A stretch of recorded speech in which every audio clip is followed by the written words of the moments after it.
Pois Ficou é. muito bom. A gente tá voltando com a corda toda. A gente faz uma make, né? A gente vai mandar uns videozinhos pra vocês. A gente dá, né? Põe um filtro, dá uma ajeitada, né? Não? A gente tá aprendendo. Vocês já devem ter aprendido algumas coisas no curso de informática. Pra gente dar uma ajeitada. Tira uma espinha ou outra, assim, sabe? Uma manchinha. Ah, a gente dá nosso jeitinho. Vocês merecem um vídeo super Vou bacana. passar um batom por causa disso. Peraí. Só por causa disso vai rolar um batom, hein, gente? Opa! Tá vendo? Tá vendo? Não, mas vocês merecem que a gente, né, dê o nosso melhor aqui. Nem sempre a gente tá no nosso 100%, mas esse é o nosso momento aqui da gente, né, de estarmos juntinhas aqui, juntinhos. Hoje ainda não entrou nenhum dos meninos, né? Olha pra você Tá ver. certo?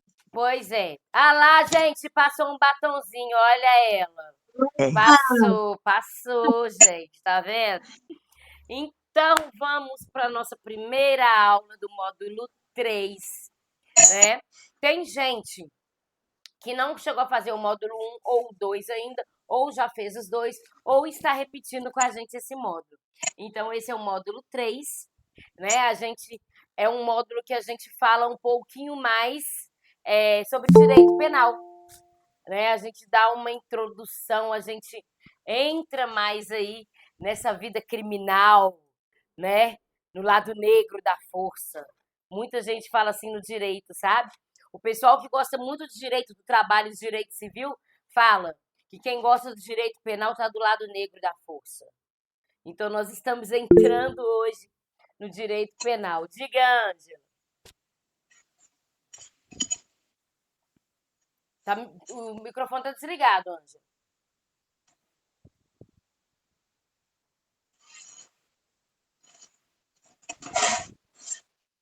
Será que... Ângela? Não sei se deu algum problema. Agora, Você não está me ouvindo, não. Esqueci de ligar. agora a gente Estou está te ouvindo. falando que eu também sou da penal. Eu tenho um pezinho. Eu comecei trabalho. o curso pensando só em direito penal, sabe? Eu sou do. Aham. Sou do Júri Popular, lá do Lafayette. Sim. Então tem um pezinho, sim. Mas acontece que no direito a gente nem nunca tá só de um lado da força, tá, gente? A gente acaba se inteirando de muitas áreas e acaba focando mais especificamente em algumas, né? Nesse módulo, ei, Maria da Penha, chegando aí agora. Tá joia? Boa tarde. Joia. Então, a gente vai nesse módulo, a gente vai ver muitas coisas mais voltadas mesmo para o direito penal, né? No módulo 1, a gente fala muito sobre direitos humanos e Constituição. No módulo 2, a gente fala muito sobre direito de família e direito consumidor. E no módulo 3, a gente vai falar sobre o direito penal. Ok? Ok. Então, quem não fez ainda algum dos outros módulos, a gente vai ter essa oportunidade de se ver também nos outros módulos, né? E vai se encaixando, tudo vai se encaixando, tá bom? A Tamires já mandou alguns videozinhos para vocês, né? Fazendo essa introdução no direito penal. O direito penal, ele é muito discriminado, gente, sabe? Advogado criminalista é muito discriminado. Nós somos aquelas pessoas que todo mundo vira e fala, lá, a louca, defendendo bandido. Uhum. Né? Pois é.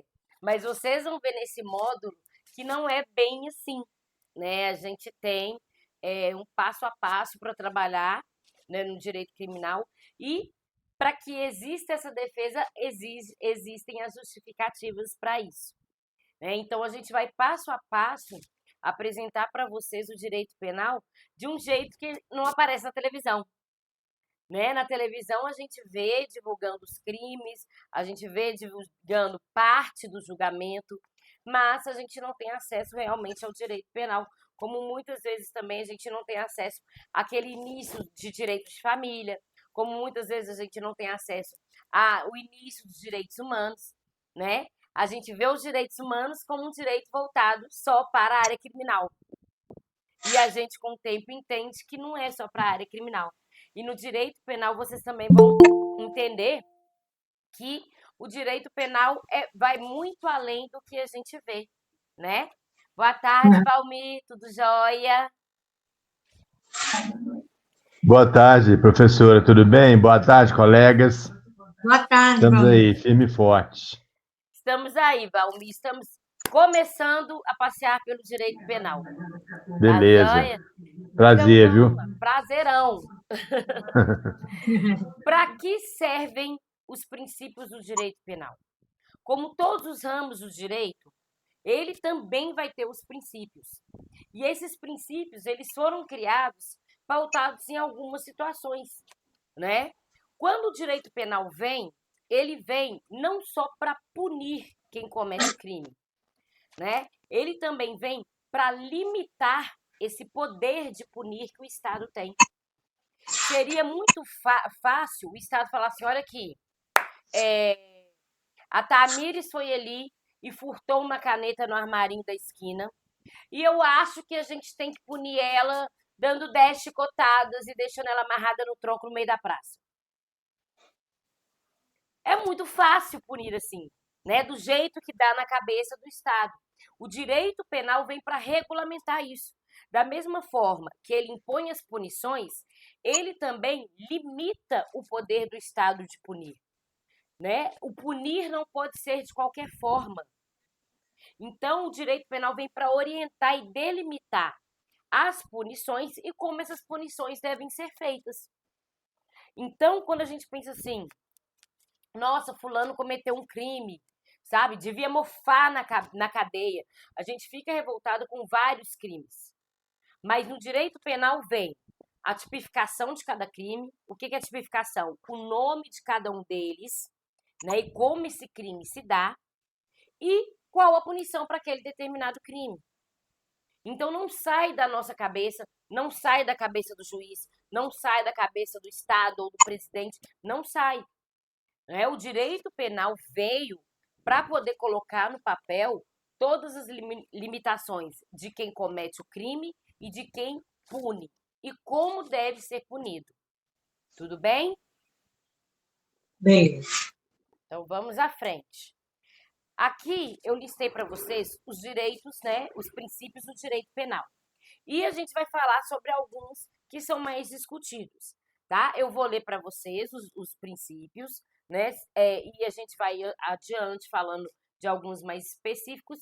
E se vocês tiverem alguma dúvida, vocês vão falando, tá bom? Então vamos lá. Princípios do direito penal. Dignidade da pessoa humana. Quem já viu os outros dois módulos também viu esse princípio em outras áreas do direito, né? A dignidade da pessoa humana.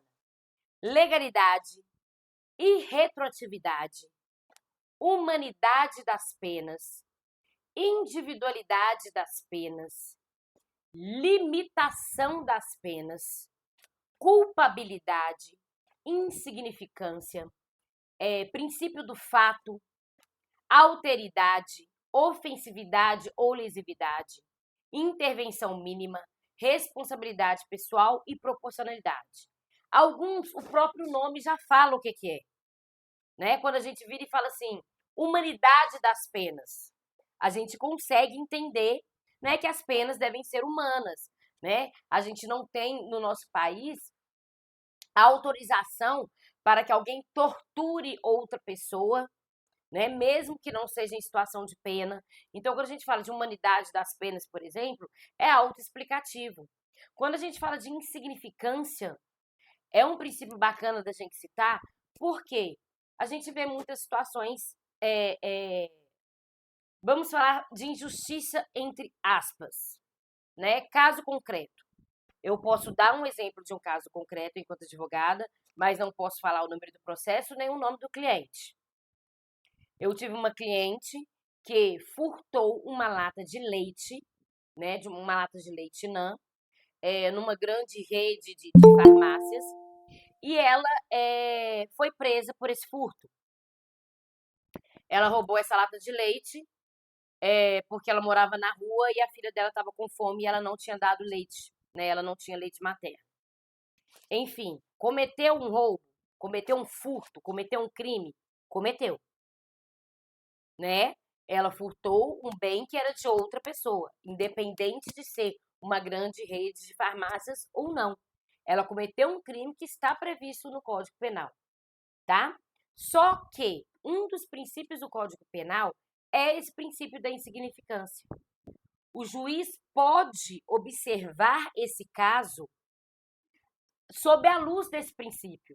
Olha, ela roubou uma lata de leite para amamentar a filha.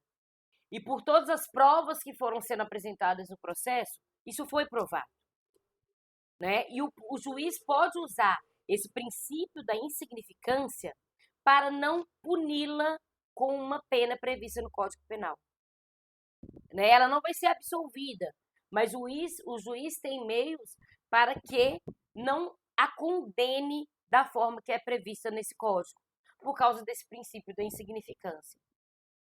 Então, são princípios que norteiam o direito penal e também norteiam como o juiz vai julgar cada caso, né? Uma coisa é um furto cometido nessas situações, que a gente fala que foi um furto oriundo de algo maior, veio de alguma outra situação, né? Ela estava em desespero, tem todas as justificativas que foram apresentadas.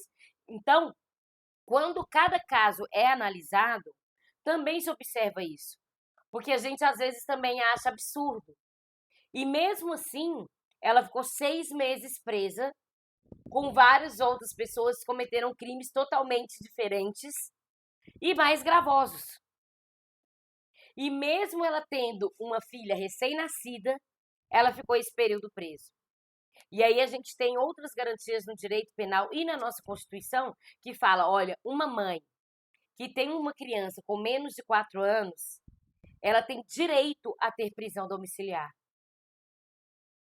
Então aí vocês conseguem enxergar em um caso quantas situações podem não ter sido observadas como a prisão domiciliar e que foram observadas como o princípio da insignificância.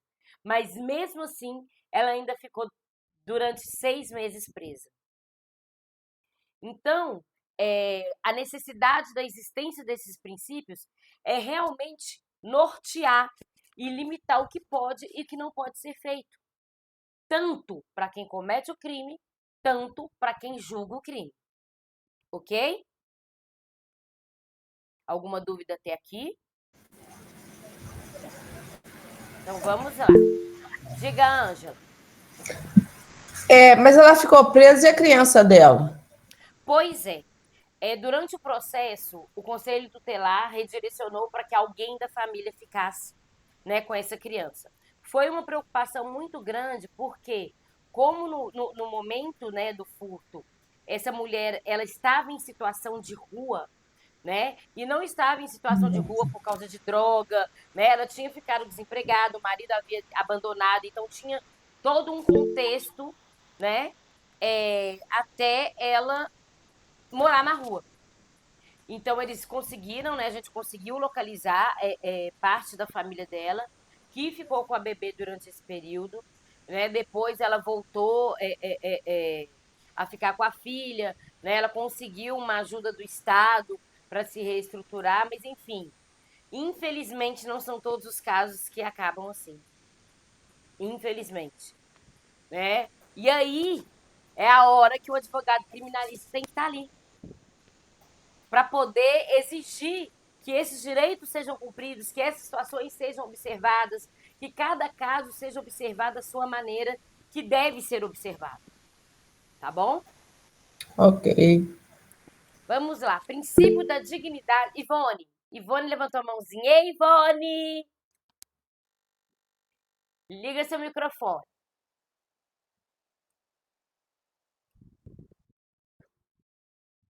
Não. Deu? Aí, agora deu. Tudo bem? Tudo jóia. Eu queria tirar uma dúvida, o seguinte.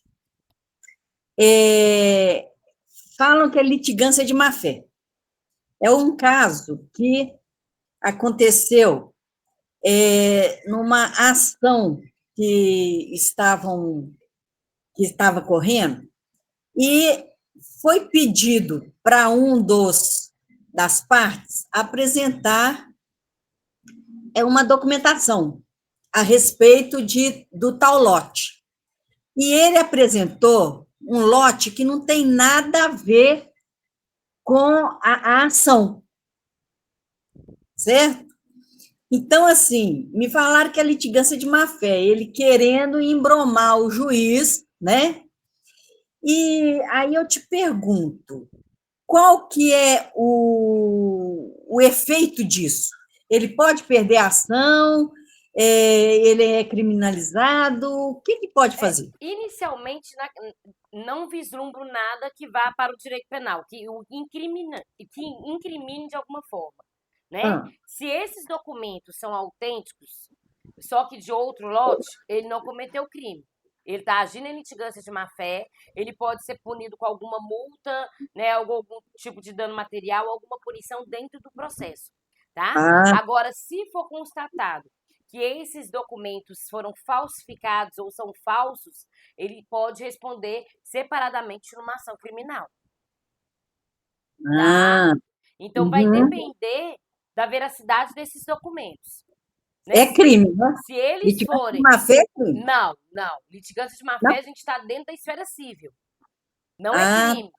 Né? O que ele fez? Ele tentou burlar de alguma forma a ação. Então, a punição dele não vai ser na esfera criminal. Vai ser na esfera civil ou pagando uma multa, né? Algum tipo de condenação de doação de algum valor para o judiciário. Tá ótimo. Mas não na esfera Muito obrigada. criminal. Tá bom? Entendi. Só se os documentos forem falsos, que é crime. Valeu. Tá bom? Então tá jóia. Dignidade da pessoa humana. É aquele... A internet da Ana Paula deu uma caidinha. Ficou. Peraí, gente. Isso mesmo. Deve ter dado algum probleminha na conexão dela.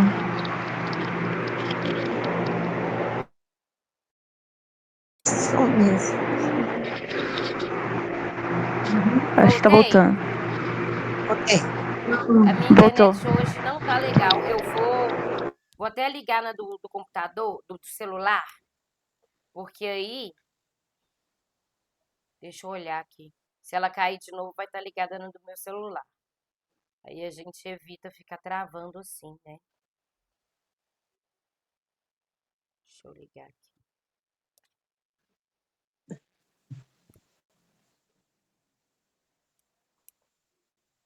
Agora vocês estão me ouvindo bem, né? Graças a Deus, enfim. Também. Garantia que deixar o outro ligado, porque o outro internet ligado. Rony, beijinho, tá? Olha. Deixa eu ver se ligou.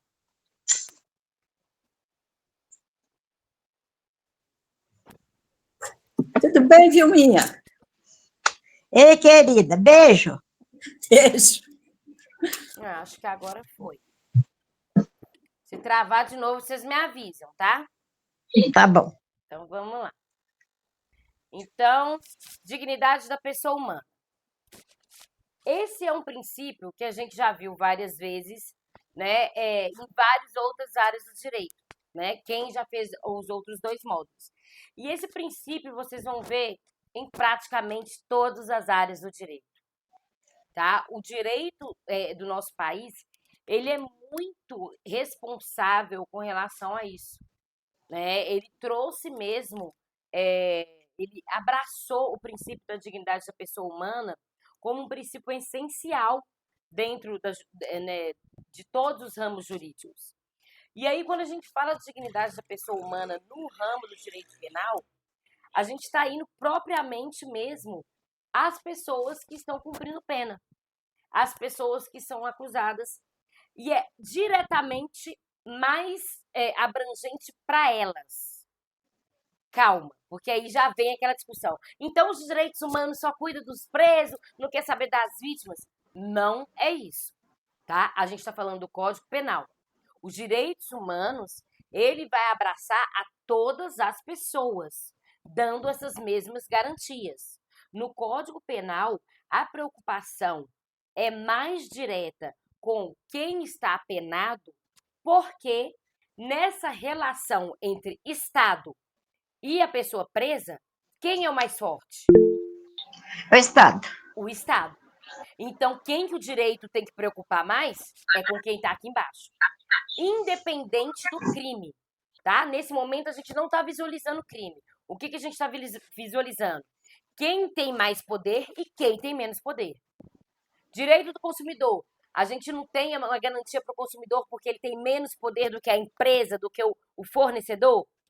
É assim. Então, nesse momento, a gente não tem que enxergar o crime que a pessoa cometeu.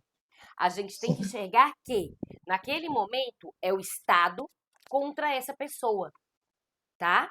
Numa audiência, gente, num processo criminal, não é a vítima contra o criminoso, tá? A vítima está ali como testemunha. Ela dá o seu testemunho enquanto vítima. Mas numa ação criminal, é o Estado contra quem está sendo julgado pelo crime. Tá? Então, nessa balança, é claro que o Estado está lá em cima. Quem acusa é o Ministério Público. O Ministério Público representa o Estado. E muitas vezes, aquela pessoa que está sendo acusada não tem nenhum advogado particular. Está ali pela Defensoria Pública, que também é contratada do Estado. Então, vocês conseguem visualizar que nesse trâmite todo, quem é o mais frágil é o acusado, independente de crime. Sim. Então, o direito penal tem que pensar assim. Né? Eu sei que tem crimes horrorosos que a gente fica revoltado, mas, independente de qual crime for, é sempre o Estado contra o acusado. Então, o acusado tem que ter o seu respaldo para que ele passe por todo esse trâmite processual, se ele for condenado, né, for para alguma instituição penitenciária. Tudo isso, ele tem que estar sendo acompanhado pelo princípio da dignidade da pessoa humana. Mas uma pessoa que faz determinado crime, ela não tem que pensar na dignidade dela. Não é assim que a banda toca. Né? Quem fez os outros modos vão lembrar que eu falei que quando a gente fala de dignidade da pessoa humana, não tem como você defender só a sua dignidade. Para defender a sua dignidade, ela tem que ser de todo mundo. Como é que o seu direito vai ser diferente de outra pessoa? E aí é a parte mais cruel do direito penal.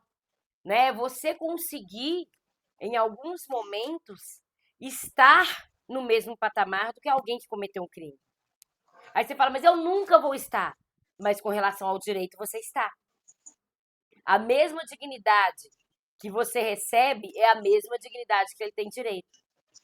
Porque o direito, ele não é dividido por classe social ou por se você cometeu tal situação ou outra situação. Não, o direito é o mesmo para todo mundo. Se a gente começar a dividir, a gente está se colocando em risco. Vocês conseguem enxergar dessa forma?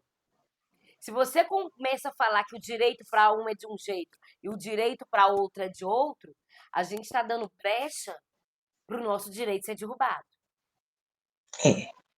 Então, por mais difícil que seja, eu peço a vocês que nesse módulo abram suas mentes e comecem a tentar vislumbrar o direito penal dessa forma, né? Sem divisão.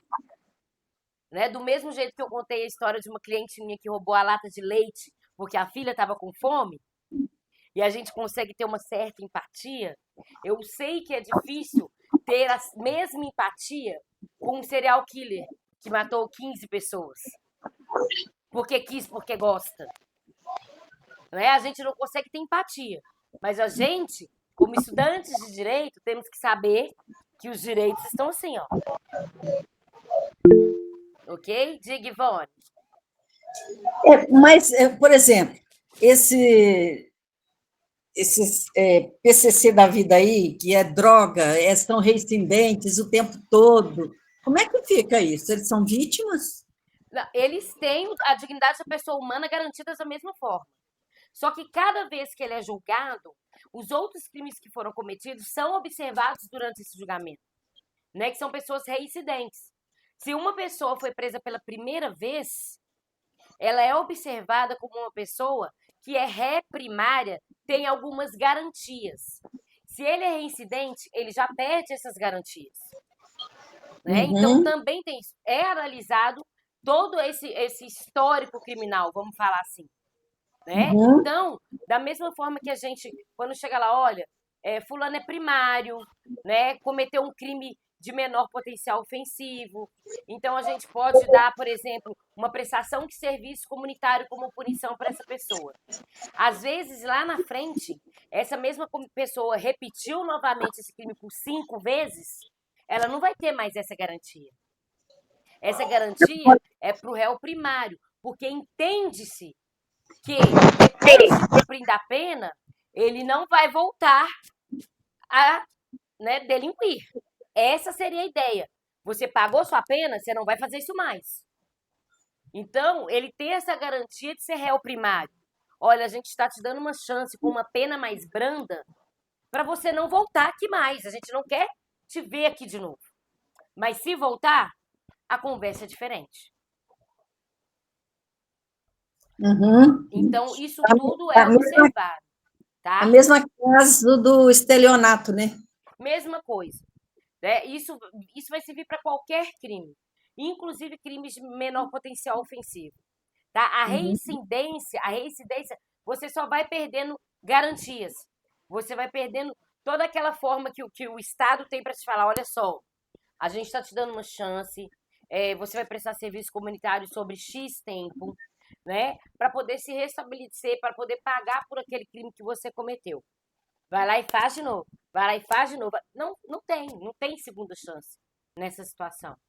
Né? Essa chance é só para quem é primário. É aqui. Pode ir preso, né? Não perca seu réu primário. Literalmente, não perca. Porque várias vantagens, né, vantagens, entre aspas, que você tem, né, são retiradas. Né? Tem situações que são analisadas quando o crime é cometido, quando a pessoa é menor de 21 anos. Então, tem uma redução da pena. Né? Então, tem várias situações, porque fala assim, poxa, é jovem. Né? Ele vai colocar a cabeça no lugar, ele vai, né, voltar para o lado de luz. Então, o direito penal, ele tem na sua estrutura a tentativa de que a pessoa não volte realmente a cometer nenhum crime. Pois é. Seria lindo, seria perfeito, né, gente? Seria perfeito. Seria o mundo ideal. Você cometeu um crime, você foi punido por ele e você volta para a sociedade pronto para ser um cidadão. Mas a própria sociedade já faz assim, ó. Peraí, você é ex-presidiário? Não dá para te empregar aqui hoje, não. Então, só de sair de lá, a história já não é mais tão, né, linda. O reincidente, na verdade, ele está procurando a cadeia mesmo, né? Não, ele sabe o que vai acontecer. Ele sabe. Né? Ele sabe que se ele for pego, ele sabe que várias coisas, né, todas as oportunidades que ele teve, ele vai perder. Né? E aí são dois lados. Tem os residentes que fazem porque é isso mesmo, não quero trabalhar, essa vida aqui é o que eu quero, ponto final. E tem os residentes que realmente não tiveram outra possibilidade. E isso existe, tá, gente? Isso não é passar a mão na cabeça de criminoso. Lá na frente eu vou dar um outro exemplo de cliente meu. Mas isso não é passar a mão. Infelizmente, existem casos que a reincidência é porque realmente a pessoa não tem outra coisa que saiba fazer na vida para sobreviver. Tá? Só roubar. Não, eu vou dar um exemplozinho de mais um caso meu. Vocês vão entender em que sentido eu estou falando. Eu falei isso porque eu tive que entrar com uma ação, eu até tinha comentado com você sobre um estelionato, que ele prometeu fazer o serviço, não fez, quando eu fui ver ele já era réu primário, né? Mas e a ação agora vai atrás dele. Vai. Fazer o quê? Vai atrás dele. Tá? Então, assim, muitos conseguem fugir por muito tempo, mas não conseguem fugir para sempre. Nem os grandes criminosos. Né? E não prescreve, não, né? Oi? Não prescreve se não encontrá-lo, não, né? Depende. Porque tem a prescrição, né, para você procurar a justiça, né? Que assim que você vai lá e faz boletim de ocorrência, você tem 6 meses para que a ação seja iniciada. E tem a prescrição processual. Né? O processo tem que andar. O Estado não pode começar um processo contra alguém, um processo criminal com alguém, e ficar anos com essa pessoa. Por quê? Primeiro que isso interfere na vida da pessoa. Né? Se a pessoa, por exemplo, é inocente, tá todo mundo sabendo que ela está respondendo por um crime. Então, o Estado não pode. O Estado tem um prazo para punir. E cada um dos crimes tem esse prazo previsto.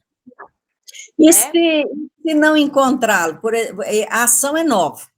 E se o Estado não encontrá-lo? Dentro desse prazo prescricional, vai prescrever. O Estado tem que se virar para fazer o que ele tem que fazer. É responsabilidade dele. A responsabilidade de punição é do Estado. Né? E ele tem um prazo para isso. Ele, como réu primário, me falaram que ele tem que ter endereço fixo, né? Não necessariamente.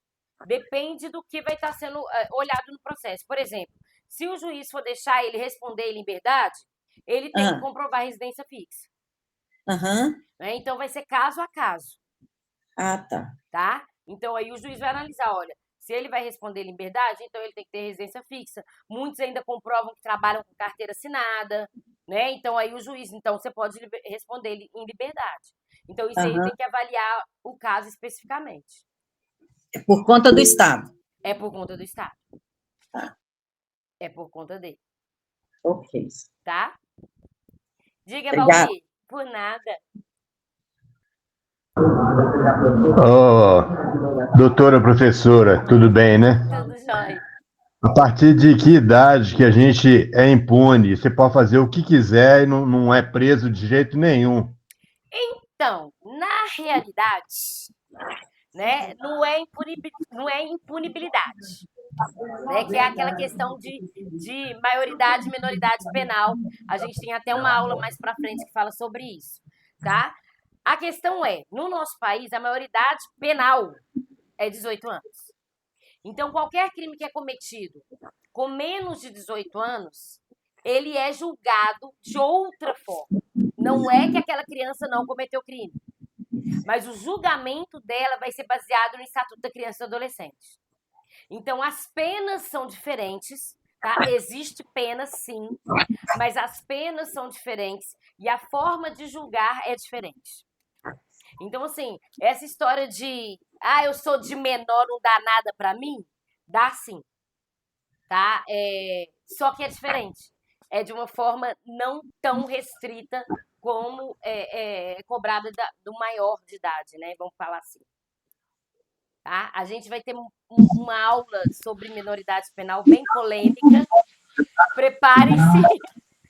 O que é polêmico, gente? Ô, Ana Paula, mas tem uns casos aí de políticas aí que a partir de 75 anos, aí eles não ganham mais nem prisão, eles não são presos mais, né? Pois é, também não é impunibilidade. A gente também vai falar disso também na frente. O que acontece? A gente tem no Código Penal essas garantias para menores de 18 anos, a forma de julgamento, né? E para a pessoa idosa.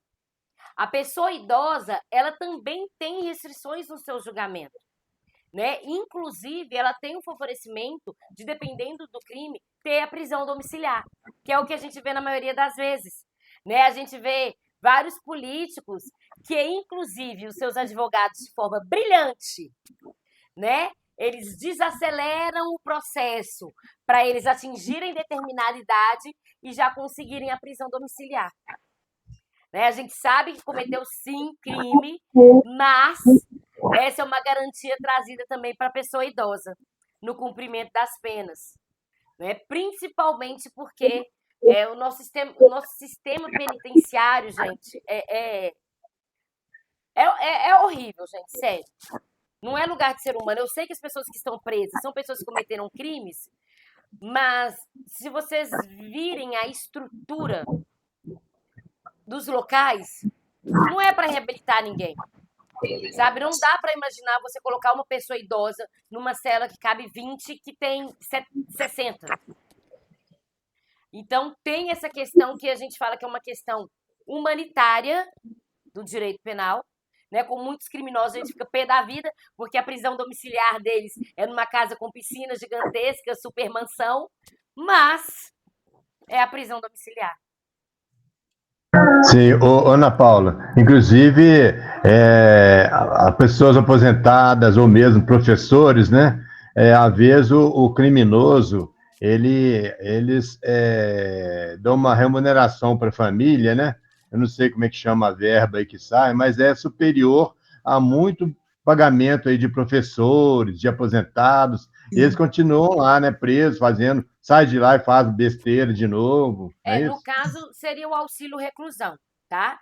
O auxílio reclusão, ele não é para família de qualquer preso, tá? O auxílio reclusão só é fornecido para a família do preso que recolhia, ou seja, ele tinha que estar empregado, tá? Esse auxílio não é dado para... Muita gente acha que qualquer família de um preso tem acesso a esse auxílio reclusão. Não, é equiparado a qualquer auxílio do INSS. A pessoa tem que ter contribuído durante X tempo, durante tal período, aí a família tem direito a esse auxílio reclusão. E o valor também é de acordo com essa contribuição. Né? Muita gente fala assim, nossa, é um absurdo, o cara está preso, a família está recebendo. A minoria das famílias recebe o auxílio reclusão, porque é só dos presos que estavam trabalhando de carteira assinada ou recolhendo. Ah, tá. Entendeu? Ana Paula? Ok, professora. Muito obrigado, tá? Viu? Valeu. Nada. Diga, viu? Olha, eu acho que essas salvaguardas da lei foram muito bem feitas, muito bem pensadas. É lógico que na aplicação, como somos seres humanos, tem, né, esse sem vergonha de deputado, tem os criminosos incidentes, mas isso realmente a lei tentou pegar, mas não consegue tudo. Agora, uma coisa que eu acho aqui no Brasil, e eu trabalhei muitos anos, eu sou da área de educação, com criança e adolescente, inclusive infrator. Eu acho que, ao invés de nós ficarmos longos e longos anos discutindo qual não é a maioridade penal, por exemplo, vou citar um exemplo que é o que eu conheço, que eu mais vou. Nos Estados Unidos, se uma criança, um adolescente, comete um crime hediondo, o juiz pode decretar que, para responder aquele crime, ele é considerado maior de idade e responsável. É um adulto. É isso que eu acho que está faltando aqui no Brasil, sabe? Não é só porque é de menor, eu tomo uma raiva dessa expressão, é de menor. É de menor porcaria nenhuma, né? Crime hediondo é hediondo. Pois é, a gente tem, né, as duas vertentes, né, das pessoas que defendem né, essa discussão sobre punição de menores infratores e as pessoas que são contra, né? Eu não vou entrar nisso agora, que a gente vai falar em aula, mas, assim, nas duas vertentes tem justificativas completamente plausíveis. Então, a gente literalmente fica em cima do muro. Porque nas duas vertentes, eles têm motivos para que não mude ou têm motivos para que mude. E aí é uma discussão tão difícil, né, ouvindo os embasamentos de cada lado. E aí a gente entra, infelizmente, na situação do nosso país que, vamos falar assim, tem tanto jeitinho brasileiro para tudo. E aí a gente fica com medo de mudar algumas coisas na lei e falar, exemplo radical, né? Se de um dia para o outro libera a pena de morte no Brasil. Gente, vocês têm noção do jeito que o nosso país é, o tanto de gente que ia ser morta sendo inocente? Porque eles iam usar para queima de arquivo, sabe? E, infelizmente, a gente, né, tem noção de como que o nosso país tem essas situações. A pena de morte ia virar queima de arquivo, gente. Ia virar, sabe? Ilegalizado. Então, são essas discussões que dependem muito do nosso país dar uma melhorada, é sempre muito difícil. É sempre muito difícil. Porque se você pensar, Se a educação do nosso país fosse perfeita, não teria menor cometendo crime. Não teria. Ô, Ana, Diga. por exemplo, menores infratores, por exemplo, usava droga, etc. Tal. A ficha deles é limpa quando atinge... A maioridade. É limpa entre aspas, né? Ele não é mais considerado reincidente, mas ele fica com histórico criminal. A vida inteira. Aquele histórico fica lá. Né? Porque toda pessoa que é condenada, mesmo adulta, depois de 5 anos, isso sai, entre aspas, Escutando, não. Tá falhando, gente? Ana. Acho que a internet dela deu uma falhadinha aí. Peraí, vamos aguardar um pouquinho pra ver se ela vai voltar.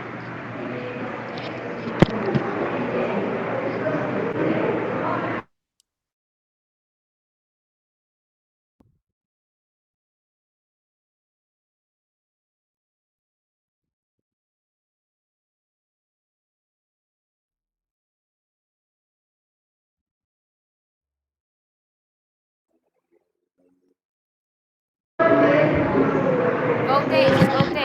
Voltou. Eu bloqueei, ó. Saiu automaticamente do meu celular e voltou para outra rede. Tirei ela daqui. Pronto. Então, o que acontece? Estão me ouvindo? Sim. Ai, para mim tinha travado de novo, gente. Já ia xingar. Ainda bem que vocês me pegaram xingando. Vocês iam me pegar xingando. Então, assim, quando a gente é condenado, mesmo sendo maior de idade, depois de 5 anos, você se torna, entre aspas, réu primário novamente. Tá? Isso some da sua ficha. Mas o seu histórico criminal está lá. Ele permanece. A polícia tem acesso, sabe que você já foi condenado, sabe quantos anos você cumpriu, e a justiça também. Tá? Então, isso aí vai permanecer. Tá bom? Então, se fica no seu histórico, se você cometeu um crime, esse negócio de ser primário cai por terra, né? Porque você vai olhar a periculosidade da pessoa no anterior, inclusive. Ele vai ter as mesmas possibilidades de um réu primário depois de 5 anos, tá? Sim. Ele pode receber as mesmas ofertas de um réu primário. Só que o juiz vai ter acesso a que ele já cometeu aquele crime. Sim, então, não vai ser tão mais suave como seria. O direito é lindíssimo, né, Ana Paula? A aplicação dele é como na pedagogia, na área de segurança, na área de tudo. Tem a falha humana, mas o princípio é lindo, né? Não, o meu sonho era que fosse assim, gente, um mundo ideal. Sabe? Que tudo fosse... Se eu não fosse pedagoga, eu ia ser advogada. Eu sou apaixonada com a sua área. Dá tempo. Anda rápido para fazer então o curso vocês logo. Levar como... Vamos advogar juntas. Bora. Vamos lá, gente. Princípio da legalidade. Esse é um princípio muito importante do direito penal, tá? Não há crime sem lei anterior que o defina, nem pena sem prévia culminação. O que quer dizer isso? Gente, você não pode inventar um crime da sua cabeça. Se o crime não está escrito, se ele não existe, não existe. Sabe? Não existia o feminicídio. Quando um homem matava uma mulher em decorrência do fato dela ser mulher, ele respondia por homicídio. Tudo era homicídio. Hoje a gente tem feminicídio. Quando um homem mata uma mulher por ela ser mulher, pela condição dela ser mulher, é feminicídio. A pena é maior do que homicídio. Então, assim, crimes só existem se eles estiverem na lei.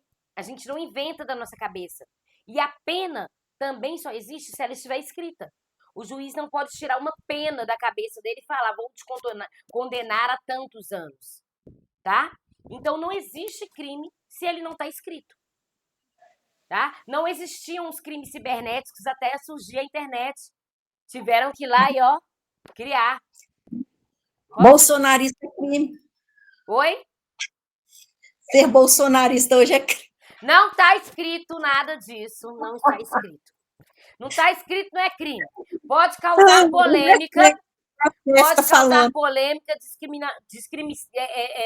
muita discussão, mas não é crime previsto, tá? Então, assim, a gente também tem que colocar isso na nossa cabeça. Se no crime não está escrito, não existe. Se a pena não está lá colocada, ela não existe. A gente não cria uma pena do nada. Ah, fulano deu um soco na cara de ciclano. Beleza, existe o crime, né, de vias de fato, deu um soco, dependendo da lesão, pode ser, né, uma lesão grave, gravíssima. Só que você não pode simplesmente falar e falar assim, olha, a pena é de 15 anos. Não existe isso. Você não cria da sua cabeça a pena. O juiz, gente, quando ele condena alguém, ele não escolhe quantos anos a pessoa vai ficar, não. Tá? Tem um cálculo que deve ser seguido. Esse cálculo está no Código Penal. Ele tem que realizar esse cálculo para poder chegar ao valor, né, a quantidade de dias e anos de cumprimento de pena. Então, ele não tira da cabeça dele isso, tá? Diga, Vilma.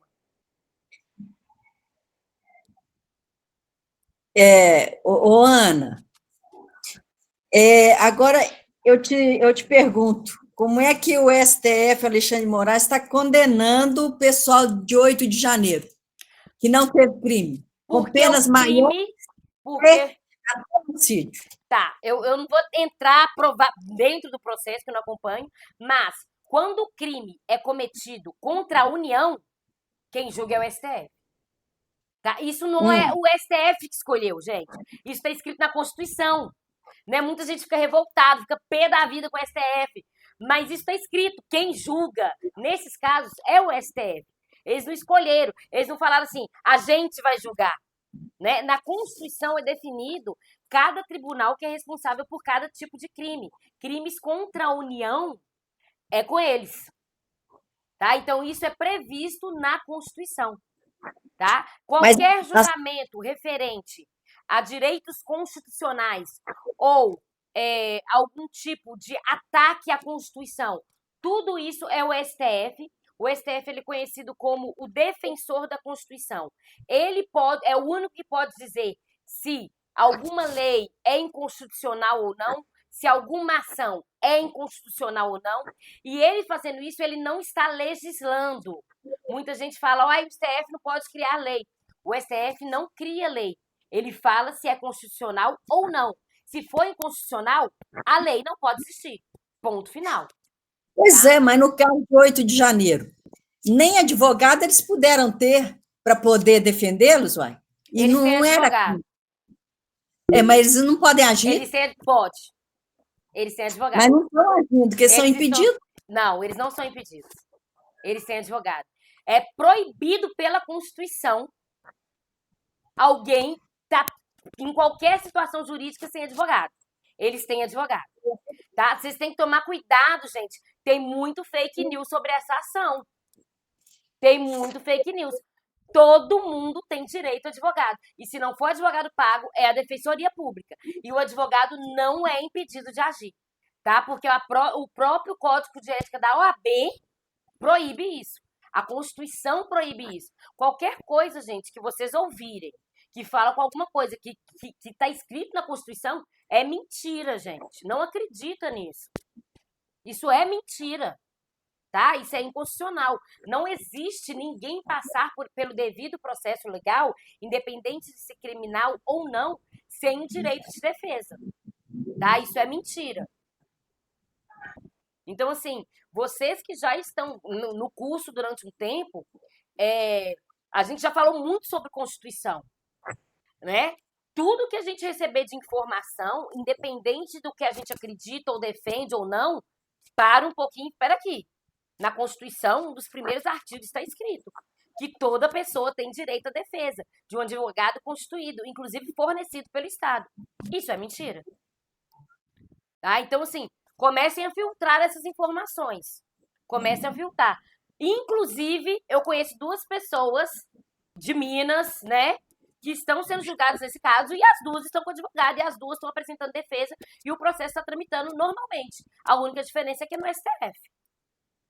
É a única diferença. Porque o STF é o responsável por julgar essas determinadas causas. Tá? Então, eles vão prender todo mundo, 14, 15 anos, do jeito que está acontecendo, porque eu não vi até hoje ninguém ser eximido de pena. O que acontece? E não teve computação de pena. Eu não estou acompanhando o processo fisicamente, né, o andamento processual, tá? Mas, respondendo dentro do direito, ninguém, e é o que a gente já está falando aqui, não tem como ninguém ser condenado sem apresentação de provas ou sem o devido processo legal. E se houve isso, cabe recurso. Né? Tem recursos a serem utilizados. Então, assim, ainda mais num processo tão público quanto esse, e é um processo aberto, tá, gente? Quem tiver acesso ao número do processo, vocês podem entrar no processo e ler o processo, né? Poucos são os documentos mantidos em sigilo. Então, por ser um processo público, e a OAB está acompanhando esse processo de perto, por causa do devido processo legal, a OAB está acompanhando esse processo. Então, dificilmente você vai ter alguma coisa burlando, utilizando de questão política para burlar alguma situação legal. Né? Então, assim, cabe recurso, né? Eu estou falando isso dentro do direito, que eu não estou acompanhando o processo, então seria até antiético eu falar propriamente do processo sem ter acesso aos autos, mas eu tenho informações que o AB tem acompanhado de perto e conheço 2 pessoas que estão passando por esse processo. Né? Então, assim, as informações que eu tenho dentro da situação dessas 2 pessoas e pela OAB é que, pelo menos até o momento, está sendo seguido o devido processo legal, que é o que é pedido dentro do Código Penal. Né? Pois é, Ana, aí, sem ser taxativo, assim, no caso que você está acompanhando essas 2 pessoas, no seu ponto de vista, elas cometeram crime? Gente, eu não vou falar meu ponto pessoal. Pois é. Eu estou falando tudo dentro do direito, né? As pessoas, pelo menos dos vídeos que eu vi, os vídeos que eu vi pelas mídias, todos aqueles que apareceram no vídeo estavam cometendo crime. Todos. Você não destrói patrimônio público. Você não faz isso. Você não invade patrimônio público e você não destrói patrimônio público. Isso é crime. Você não destrói patrimônio de ninguém, na realidade. Se entrar alguém na minha casa e quebrar minha casa inteira, ela está cometendo um crime. Então, isso aí é simples. É independente de política. Você entrou na casa dos outros e quebrou tudo, você está cometendo crime. Sendo, assim, bem rasa na situação. Não estou falando dos outros crimes que estão sendo julgados. Esse é o mínimo de todos. Mas se você entra na casa dos outros e quebra a casa, você não está fazendo nada que é legal. E é crime previsto no Código Penal. Mas são pessoas específicas, né? Que a gente mas viu. se quebrou, quebrou. Independente da pessoa. Se eu entrar na sua casa e quebrar a sua casa, só porque eu sou sua professora de direito, eu posso fazer isso? Não, mas eles generalizaram essas 1.800 pessoas, né? Todas bagunçando tudo. Mas foi mostrado que antes deles até entrarem lá, já estava tudo bagunçado, né, Ana? Mas entraram, invadiu. Independente de estar bagunçado. Você entrou num lugar que você não pode entrar, você está invadindo o lugar. Você entrou numa casa que você não pode entrar, você está invadindo essa casa. É só vocês pensarem em residência, gente. Abstrai a questão política. Se alguém entra na sua casa sem ser convidado, invade, arrebenta a porta, independente de lá dentro já está tudo quebrado, ele invadiu a sua casa. Ô, Ana, mas eles não fizeram isso, eles foram levados para lá. Mas eles entraram. Eles não foram forçados. Foram. Eles entraram. Nas imagens, você viu alguém empurrando alguém lá para dentro? Pois é, eles foram forçados. Pois é, nas imagens você viu alguém empurrando. Eles foram enganados. Não, aí é outra situação. Eles foram enganados. Mas eles entraram. Eles têm que provar que eles foram enganados. Entendeu? É isso. O ponto principal, né, Ana? Eu acho que é o que você falou, que não vai ter condenação sem prova. O processo tem que correr e o processo é público, por ser um processo tão assim, midiático, né, nesse ponto de que foi tão exposto e tal.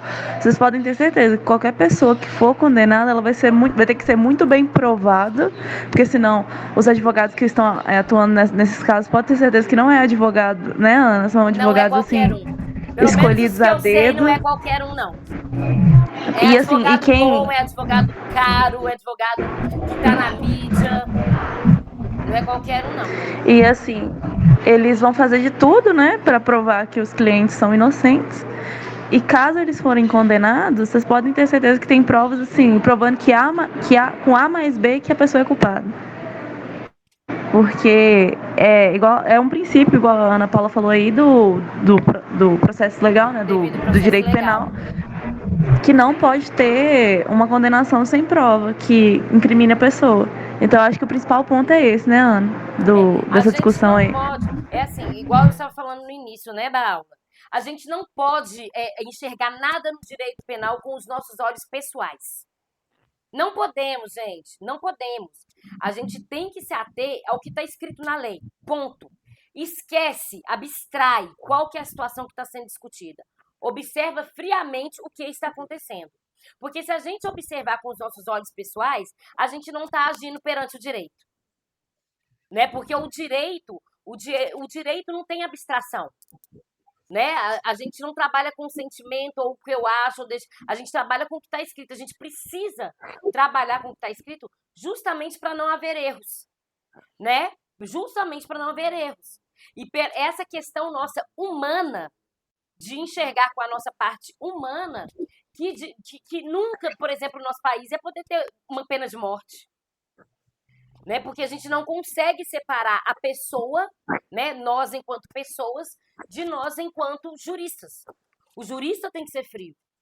O jurista não pode ter empatia ou não. Ele tem que ir lá ler o que está escrito e agir do jeito que está escrito. O que está na Constituição, o que está no Código Penal. E é muito difícil. Por isso que não é todo mundo que atua no direito penal. Porque não é uma coisa fácil. Né? O povo fala direito penal não é para os fracos. Porque não é fácil. Você abstrair de você enquanto pessoa, você abstrair a sua moralidade ou como foi a sua criação para poder ser frio para observar alguma coisa de fora. Né? A gente tem que saber observar isso de fora. Gente, eu vou ter que dar uma acelerada agora que eu vi que deu 3 horas. A gente tem que, quando a gente fala em direito penal, a gente tem que realmente ser frio. O que é a coisa mais difícil de ser. Né? Tem casos que eu realmente não pego porque eu sei que eu não vou conseguir olhar friamente para determinadas situações.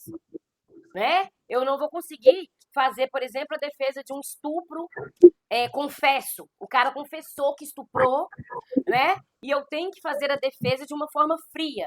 Na lei prevê que ele vai ser julgado assim, assim, assim. Sendo que, na verdade, eu tô pé da vida com aquele cara.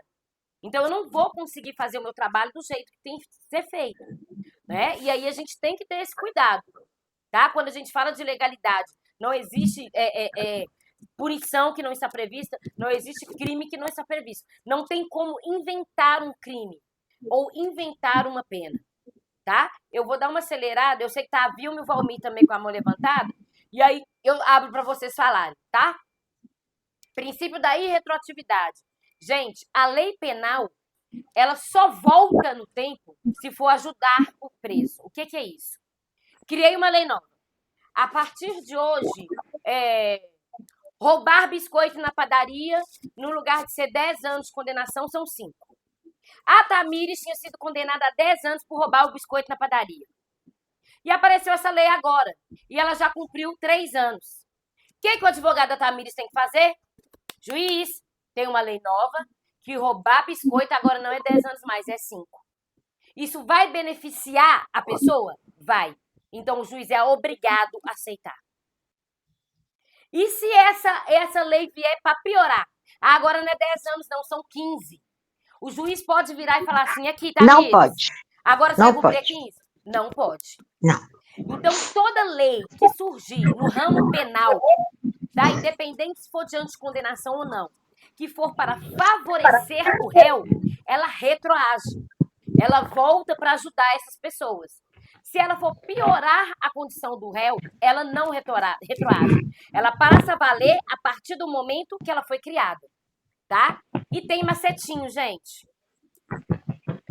Vamos lá para o nosso querido ex tunc ex nunc, né? A galera que faz direito, todo mundo, gente, a gente fica com tanto conhecimento na nossa cabeça, né? A gente volta aí para as palavrinhas que eu falo que eu não vou usar com vocês, que é o latim, mas essa é legal da gente gravar, tá? Quando a gente fala assim, gente, a lei é favorável para o réu, ela ajuda o réu, ex tunc, tunc, T de testa, ou seja, ela volta. Quando você toma um tapa na testa, você não volta para trás. Ex tunc, a lei retroage para ajudar o réu. E quando a lei é ruim para ele, quando vai piorar a situação dele, ela nunca retroage. Nunca. Ex nunc. Ela só vale daqui para frente. Então, ex tunc, ela retroage, tapinha na testa. Ela volta para ajudar. Ex nunc, ela nunca retroage. Tapinha na nuca. Ela só vai a partir daqui. Macetinho para gravar. Ex tunc, ex nunc. Tá? Isso é muito usado em direito. Principalmente quando os advogados querem amenizar a situação do réu. A gente nunca para de estudar. Tá? A gente nunca para de estudar. Lei nova. Você tem algum cliente que está passando por aquela situação, você já vai lá rapidinho, ó. Já dá uma olhada, dá uma estudada, já peticiona, já fala com o juiz e já agiliza. Né? Então, por isso a gente nunca para de estudar. Tá? Quem escolhe essa vida do ramo do direito nunca vai parar de estudar. Tá? O que é crime? Diga, por falar, Tamires. Deixa eu só te perguntar uma dúvida aqui rapidinho que me surgiu. Eu estou estudando exatamente isso no penal. E eu queria saber se, por exemplo, você já terminou o processo, já transitou em julgado e tal, e você já terminou, né, de fazer como advogado. Você tem obrigação legal como advogado, de voltar neste processo, ou só se a família do réu, o réu, te procurar para que você atue novamente nele? Isso é uma nova situação. O que acontece? Quando a gente faz um contrato de honorários advocatícios, geralmente a gente delimita até quando a gente vai estar trabalhando nesse processo. Na maioria das vezes, é até decisão em primeira instância. O que é isso? Até sair a primeira sentença do processo. Ah, mas recorreu. Você vai querer que eu te defenda no recurso? Então a gente vai fazer um outro contrato, que já é segunda instância, né? Quando acontece isso, a pessoa já foi condenada, o que acontece? Ela já está num processo de execução de pena. Ela já está cumprindo a pena. Então, você vai ter que entrar nesse processo de execução de pena. Você pode virar para a família e falar assim, olha, saiu uma nova lei que é assim, assim, assim. Se vocês tiverem interesse, eu posso voltar a atuar para vocês. E faz um novo contrato de honorários advocatícios. Né? Mas você não tem que entrar automaticamente, não. Tá? Vamos lá. O que é crime eu falei no início, né? Quando eu estava falando de legalidade. Só é crime se está previsto, se está escrito. Né? Para você falar que algo é crime, tem que estar escrito lá. Tá? A pena tem que estar escrito lá. E sempre vai ter lá, no artigo que fala de um crime, qual que é o bem jurídico tutelado. O que é bem jurídico tutelado? O bem que está sendo protegido. Por exemplo, homicídio é um crime contra a vida. Então, o bem jurídico tutelado é a vida. Furto, roubo, é um crime contra o patrimônio. O bem jurídico tutelado é o patrimônio. Calúnia, injúria, difamação, crimes contra a honra. Né? Então, sempre vai vir escrito qual que é o bem jurídico que o Estado tem que proteger naquele momento. Tá bom? Tá bom? Então, vamos lá. Honra, patrimônio. Honra, patrimônio e... Tem mais. Na realidade, no Código Penal, cada título... Honra, patrimônio, vida. Eu dei exemplo da honra, patrimônio e vida. Né? Tem a dignidade sexual. Né? Tem vários... No Código Penal, lembra que eu falei com vocês dos títulos? Cada título vai falar crimes contra X. e vai falar quais são os crimes. Crimes contra Y, e vai falar quais são os crimes. Crimes contra a União, vai falar quais são os crimes. Então, vai vir tudo divididinho no código. Eu acho que é hoje que a Tamires vai enviar o código para vocês, tá? Crimes materiais, formais e de mera conduta. Gente, Peraí, Ana. Deixa eu só pedir, eu vou só desativar seu microfone, que tá dando microfonia. Fechou. Deu, obrigada.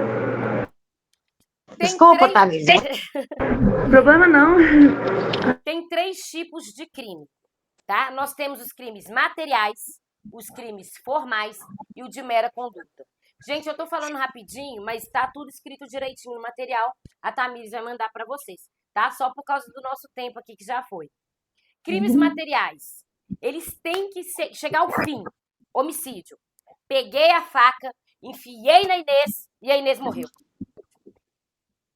Crime material. Ele tem início, meio e fim. Tá? Se eu tivesse pegado a faca e enfiado na Inês e ela não morreu, tentativa. Tentativa de homicídio. Tentativa de um crime material.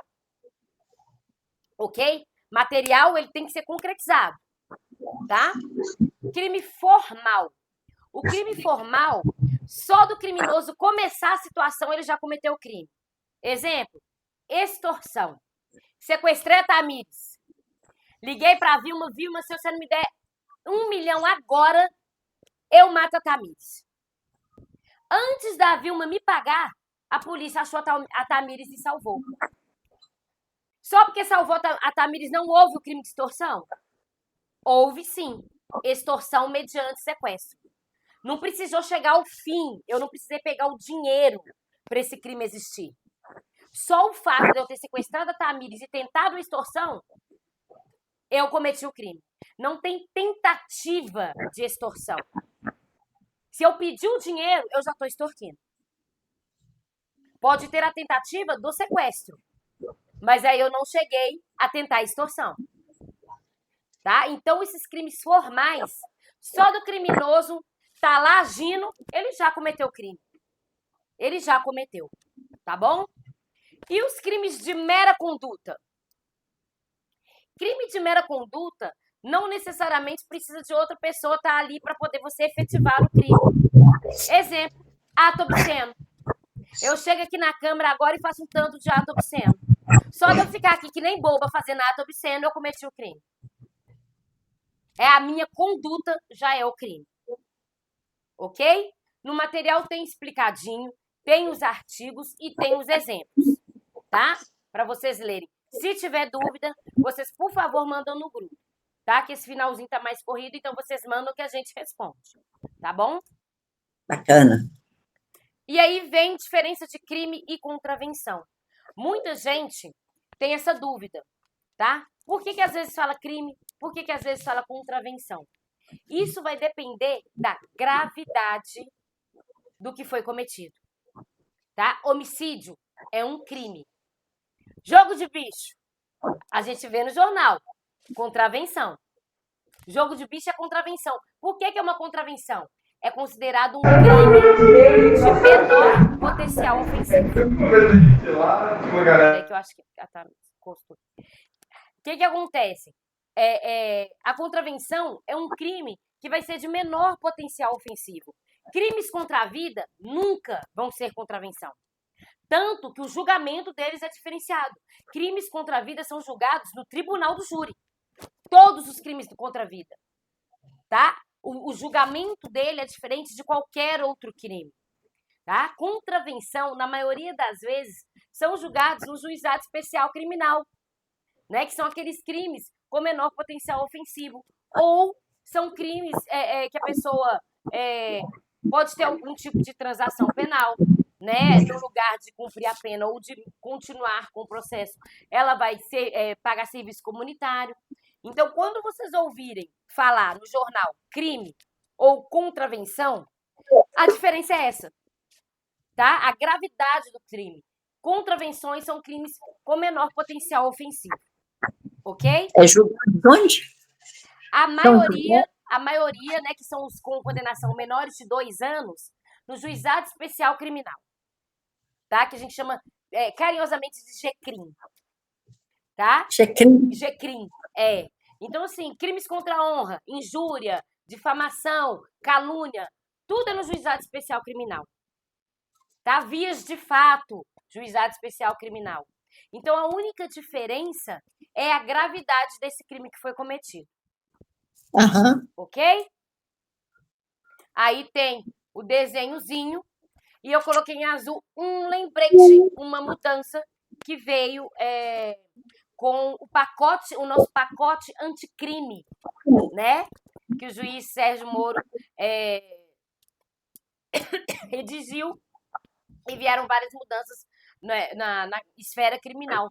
Uma das grandes mudanças na esfera criminal, que era também uma crítica enorme ao direito penal do Brasil, né? Aquele papo de ninguém fica preso mais de 30 anos no nosso sistema penal. A pessoa é condenada a 120 anos, a gente vê condenações assim, mas não fica mais de 30 anos, né? Não ficava, porque com o pacote anticrime esse teto passou para 40 anos, tá? O período máximo que uma pessoa no Brasil pode ficar reclusa, tá? Isso não inclui semiaberto, regime aberto, semiaberto, né? Que mais pra frente eu vou falar com vocês, né? Prisão domiciliar, não. A gente tá falando de reclusão. O máximo de tempo que uma pessoa no Brasil pode ficar reclusa, presa, regime fechado, 40 anos. Tá? Aumentaram mais 10 aninhos aí nessa listinha. Tá? Isso veio com o pacote anticrime. Então, o que a gente tinha, a gente escutava muito isso, né? Nossa, mas no Brasil, fulano foi condenado a 150 anos, mas eu já sei que só vai ficar 30. Né? Agora você já pode falar assim, eu já sei que vai ficar só 40. Né? E nem sempre ficam esses 40, né? Durante esse curso eu vou explicar para vocês que isso também acontece, né? Mas nem sempre ficam esses 40, tá bom? Eu vou abrir rapidinho aí pro Valmir e pra Vilma falarem. Diga, Valmir. Não, é rapidinho, doutora Ana. Pode falar. É o seguinte, já que você estava falando naquela parte política ali, Sim. então eu estou pensando aqui comigo, né? O Lula, ele é presidente atual, né? Mas a gente pode falar que ele é ladrão também, não pode ou não? O que acontece? A ação do Lula. Qual que foi a grande polêmica dessa ação? Ele não foi inocentado, tá, gente? Ele não foi inocentado, tá? O que acontece em todos os processos e não só no processo penal? Quando você tem um processo que tramita, ele pode chegar a qualquer ponto do processo, tá? Você detecta que em fase X do processo houve uma nulidade, alguma coisa que não podia ter acontecido. Tudo que aconteceu depois desse ato é anulado. Foi o que aconteceu no caso do Lula. Ele não foi inocentado, inclusive as ações podem voltar a tramitar contra ele, mas como houve uma nulidade no processo dele, tudo que existiu depois desse ato de nulidade é nulo. Ah, mas pode acontecer tudo de novo? Sim, pode acontecer tudo de novo, sem esse ato de nulidade. E isso acontece em qualquer processo, tanto penal quanto civil, tá? A gente tem que ter muito cuidado, é uma das coisas que mais falam na cabeça da gente quando está estudando direito, com as nulidades, né? A citação tem que ser feita de determinada forma, a intimação tem que ser feita de determinada forma. Se lá no início do processo, o primeiro ato de processo é o quê? Você começou a ação, a outra parte tem que ser citada. Se a citação dela não foi feita da forma correta e passaram 2 anos que você está no processo e lá na frente o advogado dela fala assim, aqui, a citação não foi feita de forma correta. Esse processo vai ser totalmente anulado. E literalmente senta e chora, gente. Não há o que fazer. É o advogado sentar e chorar. Porque 2 anos de trabalho foram perdidos. E para você chegar no ponto que você estava, você precisa de novo de fazer tudo o que foi feito. E qual que é a polêmica, o maior problema? Como você refaz do zero um processo que teve delação premiada e que já teve gente que sumiu? Como que você vai ouvir de novo uma delação premiada, sendo que provavelmente não vai falar com as mesmas palavras? Então, isso é um cuidado, gente, que todo advogado tem que ter. né? Aconteceu no caso do Lula, o advogado dele foi sucesso conseguir nulidade. Eu bato palma para ele.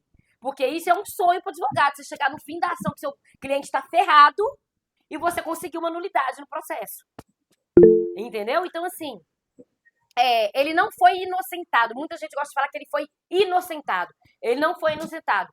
Mas tudo que foi feito depois dessa nulidade foi anulado. Tudo foi anulado. Aí, o que acontece? Ele volta a ser réu primário, como a gente estava falando. Tudo foi anulado. Tudo. Então, isso foi erro processual. Tá, gente? Isso foi erro processual. No trâmite. Não é questão de defesa ou não. Foi no trâmite processual. Então, só mais um minutinho aqui, colega. Professora, então eu queria saber o seguinte: o Lula ele pode ser ladrão, pode ser, né? Pode ser o que for. Mas por que agora eles estão combatendo tanto o Lula, né? Se o próprio Bolsonaro, né? Os bolsominions, né? Ele fez tanta besteira, né, no governo dele, quase que jogou o Brasil no buraco, né? O Brasil ficou praticamente assim, isolado do mundo, né? Ninguém não queria saber mais do Brasil na época do governo do Bolsonaro, né? E ele chegou a fazer, né, ridículo, continência para a bandeira dos Estados Unidos, né? Então eu te pergunto assim, por que hoje em dia o Lula não pode nem dar um espirro que os outros já pegam e falam que ele está errado? O que vai acontecer? Essa questão, e essa questão vai ficar nos nossos livros também, de se a história. Ivone, ela é parente da ex-presidente Dilma, porque parece que ela tem o mesmo sobrenome. O Sérgio. Eu vou te falar sinceramente.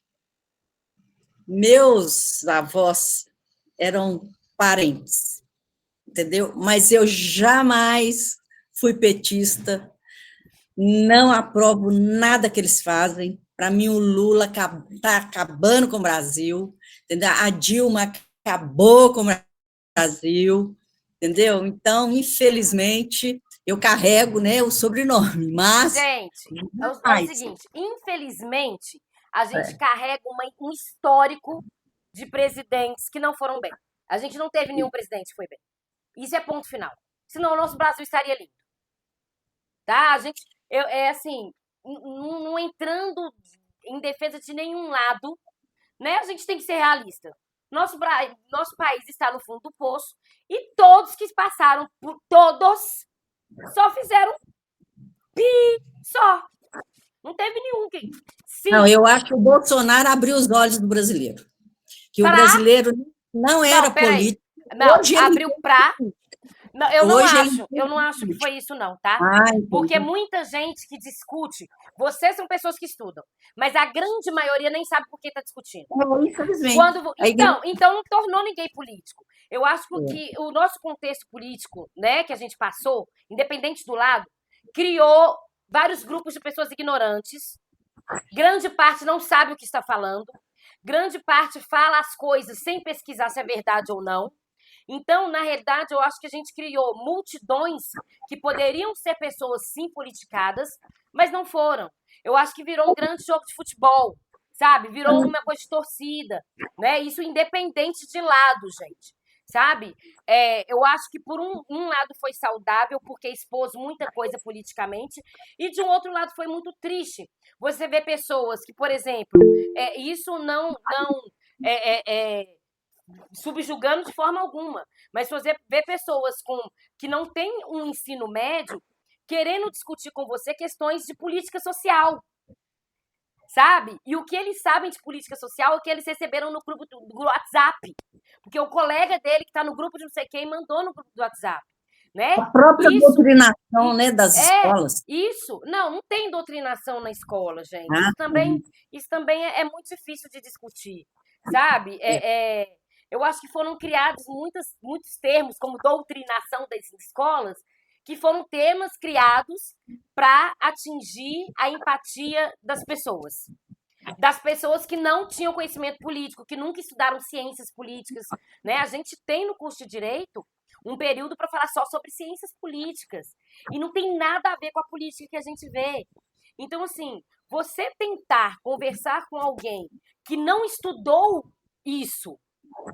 Para argumentar é muito complicado. Então, o que acontecia? As pessoas discutiam. As pessoas nunca conversaram. A grande maioria não conversava. Né? Por quê? Você conta nos dedos quem estudou para conversar sobre aquilo. Quem pesquisou. Quem foi lá na nossa história e viu como foi que a gente chegou aqui. Então, assim, a gente, e eu peço isso para vocês, porque nós agora somos, né, estudantes de direito, mesmo que não seja graduação, estamos todos aqui falando sobre direito, a gente tem que tomar muito cuidado. Eu não estou falando de escolha partidária. Eu estou falando das informações que a gente recebe. O significado de cada palavra. O significado, por exemplo, da palavra doutrinação. Né? A gente consegue pesquisar isso no dicionário, gente. Então, para a gente repassar alguns termos, a gente, enquanto estudantes de direito, a gente tem que ter esse cuidado. Por mais que queremos defender algum lado ou não, a gente tem que ter esse cuidado. Hoje a gente começou o nosso curso de direito penal e a gente citou aqui várias vezes crimes que são de baixo potencial, menor potencial ofensivo, mas são crimes. Exemplo, calúnia. Calúnia é quando você imputa a alguém um crime sem essa pessoa ter sido condenada por ele. Se você chama alguém de ladrão, assassino, sem essa pessoa ter sido condenada, você está cometendo crime de calúnia. Isso está escrito no Código Penal. Eu estou dando exemplos de situações que vêm acontecendo no nosso país durante todo esse período que a gente tem que abrir o olho, né? Eu não vou chegar aqui e nem falar o Lula é bandido, o Bolsonaro é bandido. Nenhum dos dois tem condenação. Eu não posso falar isso ou eu estarei cometendo um crime de calúnia. Não posso falar isso do Lula, não posso falar isso do Bolsonaro. Tendo condenação, eu posso falar. Tendo condenação, eu posso falar. Eu posso colocar as minhas opiniões do que eu acho ou o que eu não acho, se eu acho que fez ou acho que não fez, mas isso tem um acho na frente, gente. Eu acho que fez isso mesmo. Eu acho. Agora, a gente apresentar afirmativas e passar para as pessoas como se essas afirmativas forem verdadeiras, isso não é papel de um jurista. Um jurista vai ver o que está escrito e vai verificar se é verdade. Um jurista vai receber a informação e vai ver se ela está dentro da Constituição. Vai ver se é verdade. A gente não pode mais, nós que estamos aqui nesse grupo, a gente não pode se dar ao luxo de ficar recebendo informações de WhatsApp sem pesquisar se é verdade. Tá? E isso é uma exigência enquanto professora para vocês. Né? Ana, eu estou ensinando vocês a terem consciência crítica. De vocês eu posso cobrar isso. Porque vocês têm estudo e vocês estão aqui num curso de direito, então eu posso cobrar de vocês buscar a informação certa das coisas. Ana, eu não compactuo com o WhatsApp, essas coisas. Inclusive, eu tenho esse hábito, entendeu? De estudar, de ver a política hoje com pessoas muito instruídas, sabe? Politicamente, economicamente, que é isso que te faz ter conhecimento. Eu tenho certeza que essa informação errada de que as pessoas não podiam ter advogado, não foi dessas pessoas que você recebeu. Não, o que está acontecendo, você vê que hoje o STF, né, o Alexandre Alves aí, ele julga, ele condena. O STF não é só ele, tá? É uma bancada. Ele faz tudo hoje, eu nunca vi isso. Tem que passar pela bancada. Todas as pessoas têm direito a advogado, essa notícia é errada, isso é errado, e que ele julga sozinho também é errado. Eu estou falando do direito, não estou falando se ele está certo ou não, mas o que eu estou falando é essa informação que você recebeu. Não está dando a mínima para ninguém. Tá, mas de onde você tirou essa informação? Por exemplo, deputados. Não. Senadores deviam escutar o povo. Eles são só eles, só pensam neles. Sim, mas o que eu estou falando aqui é de informação jurídica. Você pesquisou juridicamente que as pessoas não podiam ter advogados? Você pesquisou que o julgamento só sai de um dos advogados ali presentes? Um dos juristas presentes? Muitos falam que não têm acesso aos processos. Mas isso muitos falam. Entende o que eu quero dizer? A Eu gente sei. não pode se pautar no que muitos falam. Nós somos juristas. A gente tem que se pautar no que está escrito. Você está na dúvida? Peraí, então. O advogado que fala isso, ele não está dando a cara dele a tapa, não, é? Sim, mas a OAB está acompanhando o processo. A OAB, Ordem dos Advogados do Brasil Nacional. A OAB está dando a cara dela. Então, a OAB está dando a cara dela a tapa. Então, assim... Ela se omite. Às vezes a própria OAB se omite. Não, porque essas informações são passadas para a gente recebe por e-mail. A gente tem um caderno que a gente recebe diariamente com as informações que a OAB Nacional acompanha. Então, assim, o que eu afirmo para você é porque eu tirei de alguma coisa legalmente garantida. Eu não vou chegar aqui para você e vou afirmar nada que os outros falaram comigo. Eu sempre vou afirmar alguma coisa que eu tirei da lei ou que eu tirei de algo legal. Porque eu não posso, aqui, enquanto professor, enquanto jurista, passar para vocês informações que eu não tive uma garantia legal. Entende? Então, para eu poder falar alguma coisa para vocês, para eu poder falar que ninguém é proibido de ter advogado, além de estar na Constituição, a OAB Nacional está acompanhando isso. Então, Ana, mas olha, teve velhinhas lá que foram presas. Você vê que elas não tiveram ação nenhuma. Elas simplesmente foram igual gado, julgados lá, ó, igual Auschwitz. Eu vi a foto de uma das velhinhas, eu até apresentei, acho que foi numa aula presencial minha.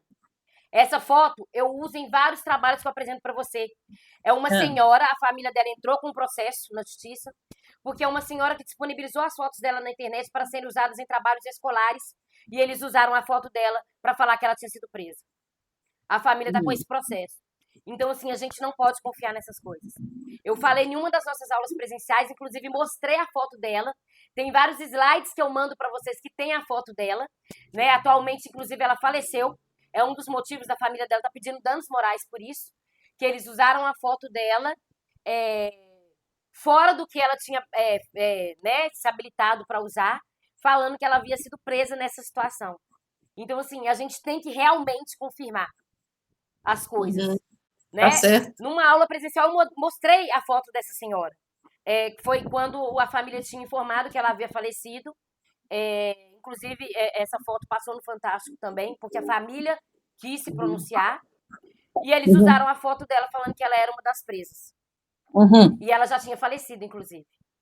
Então, o que eu peço para vocês, independente de posicionamento, independente de que vocês acham ou não, sejam conscientes e críticos em receber e passar informações. Né? Confiram de onde vêm as informações e se são informações legítimas e legais. Vocês têm acesso à Constituição, vocês têm acesso à legislação, né? Todos os outros modos a gente manda para vocês a lei, né? A lei seca, o que está escrito na lei. E assim, tem coisas que a gente escuta depois que a gente tem o conhecimento que literalmente são absurdas. Né? Então a gente tem que ter essa visão, e eu peço para vocês essa visão, né? Esse terceiro módulo, a gente vai falar muito de direito criminal, a gente vai ter muita polêmica, porque direito criminal sempre é polêmico, e a gente tem que ter essa visão, sabe? A ideia do nosso curso é que vocês estejam preparados realmente para enfrentar isso, né? É muito mais fácil quando eu falo para vocês sobre crimes cibernéticos, sobre golpes do celular, né? Mas a gente não é só enganado em golpes do celular. Então, a gente tem que estar preparado para receber isso. Mesmo que, às vezes, essa informação que a gente vai verificar se é verdadeira ou falsa, seja contra o nosso pré-julgamento. Então, a gente precisa ser mais minucioso com esses pré-julgamentos que a gente recebe, né? E eu peço para vocês terem muito cuidado com isso. Tenham muito cuidado. Tudo na esfera penal pode virar um crime que você comete sem saber. Então, vocês têm que ter esse cuidado. Tá? Eu peço muito isso para vocês. Eu acho que vocês já têm uma bagagem sensacional, né, com os cursos, não só do direito, dos cursos que a gente tem feito. E eu acho que vocês conseguem sim, né? Eu acho que ninguém pode virar e falar assim, são pessoas idosas e é um bando de burro. Nunca vão poder falar de nenhum de vocês isso aqui. Sabe? todos vocês hoje, né, que eu já conheço a turma há um tempo, todos vocês hoje têm embasamento suficiente para ninguém virar e falar que vocês são poucos. Ninguém virar e tentar manipular vocês de forma alguma. Você sabe? Então, assim, vocês hoje podem falar de qualquer coisa baseados no que vocês têm de estudo e podem afirmar, assim, ó, eu estou falando isso porque isso está escrito aqui. Ponto. Ponto. Está escrito. Vocês têm como fazer isso. Vocês têm material para isso, vocês têm conhecimento para isso. Né? É a prova, né? Não, vocês têm. Está escrito aqui, ó. Vocês têm isso em mãos. Vocês têm o conhecimento. Ninguém tem que ficar fazendo vocês de bobo, ninguém tem que ficar manipulando vocês, porque nem vocês não são mais manipuláveis. Existem várias pessoas manipuláveis, independente da idade, mas vocês não são essas pessoas mais. E eu nem admito isso. Que aí o barraco vai ficar feio. Não, eu admito isso. Vocês são pessoas com bagagem, vocês são pessoas inteligentíssimas e pessoas que estão fazendo curso, estudando, correndo atrás de informação. Ninguém tem que virar e falar para vocês, não, vocês são mais velhos, vocês estão pensando, tá pensando diferente nada. A gente estudou, tá escrito aqui, ó. Discute com a minha mão. Pronto. Correto. Ponto. Ô, Ana, deixa eu te perguntar um negócio. Você falou aí em citação. A citação, ela é obrigatória, correto? A intimação é obrigatória. Citação... Pois é, mas quando a pessoa já faleceu? E a citada, ação entra contra ela? Aí a ação é contra o espólio da pessoa. Tem que entrar contra o espólio? Isso, tá? Geralmente vai ter um inventário, ou já houve um inventário, né? Que a gente chama de espólio. Enquanto esse inventário estiver ativo, ele representa a pessoa. Então, por exemplo, a Ana Paula faleceu, mas tem o espólio da Ana Paula. Eu vou acionar judicialmente o espólio da Ana Paula. Eu vou entrar contra o espólio da Ana Paula. Entendeu? E aí tem que ver a situação. Se realmente a pessoa, né, vai ter um inventário, né? E qual que é a circunstância. Dependendo das circunstâncias, se for uma circunstância civil, pode ser que os herdeiros, os filhos, respondam no lugar dessa pessoa que faleceu. E aí vai ser caso a caso. Entendi. Isso aí vai ser caso a caso. Agora, quando é na esfera penal, a pessoa ofereceu, acabou. Né? Que é aquela questão de individualização da pena. Ninguém vai pagar. Imagina, gente, o pai comete o crime, morre, aí o filho vai pagar no lugar dele? Sem chance. Tá? No direito penal, paga quem fez. Na esfera civil é o quê? É cobrança? Cobrança, você vai cobrar do espólio. Então, na hora da divisão de bens, vai tirar ali o que está sendo cobrado. Entendi. Né? Então, aí tem como fazer isso. Tá? Ok. Aí, assim, o mais rápido possível, né, mais próximo possível do falecimento da pessoa, por causa da questão do inventário. Correto. Tá? Na esfera penal, sem chance, gente. Não tem como cobrar do filho. Antigamente, né, no Código de Hammurabi, o último exemplo que eu vou dar, gente, 340.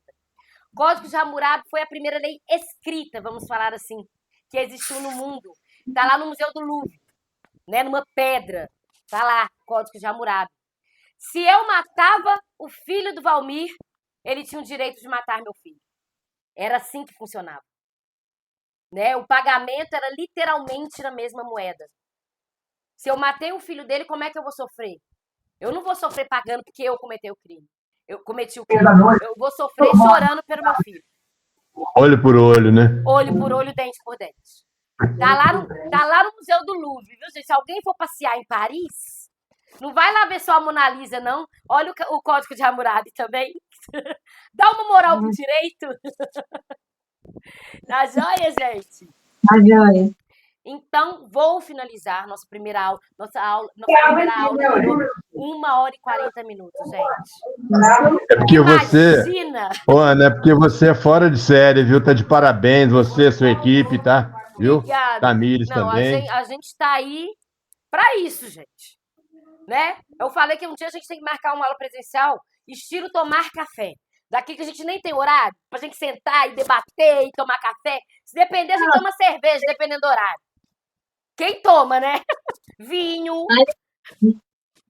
Sentar, fazer a roda de conversa. Viu? Esse terceiro módulo promete, vocês já viram que promete. Vocês vão ver os filmes e as séries que tem para vocês assistirem, tá?